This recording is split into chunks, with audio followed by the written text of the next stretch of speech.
Thank you so much, Evan Sasiba from Nakuru. Now to Nyeri County, where we understand that a section of booksellers are complaining about late disbursement of money from the Ministry of Education to the schools that has made it difficult for them to get payment for those textbooks. Of course, they're saying that the lack of effort from the government could also injure students having access to learning materials. Our very own Martin Munene is there. Martin, good morning.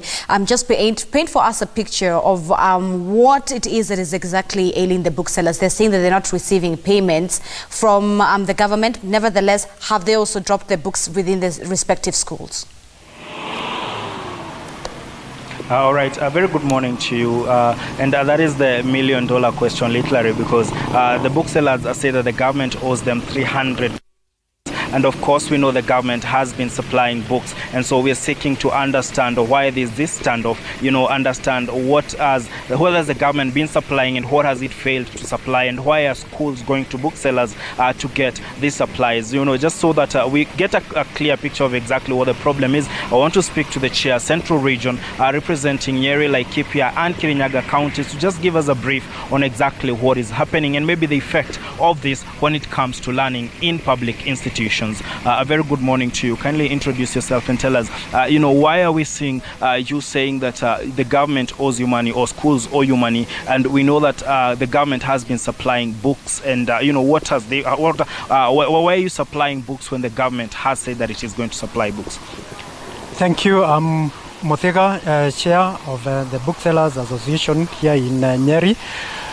We have been supplying books to primary schools, and we are saying that now the booksellers are on the verge of collapse because those who have not closed down have laid down their staff, and largely it's because the booksellers have taken books on credit which they have not paid for, and it was on the promise that the government would actually be releasing funds, and since July last year they only have released 100 shillings, which is not enough to buy either exercise books or any stationery.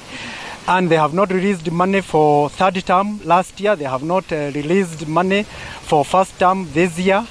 And the schools continue coming and begging that we give the books on credit in the hope that the government is still going to release the funds to them. All right. There's the question of the government has been supplying books. So why are schools coming to you very briefly?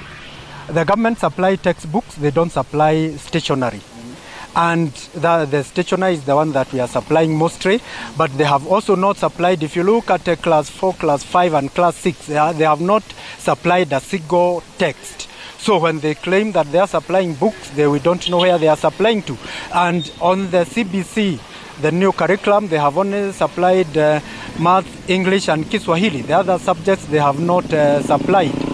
So for a teacher to be able to give effective teaching, then they have to come and request that we give them books on credit.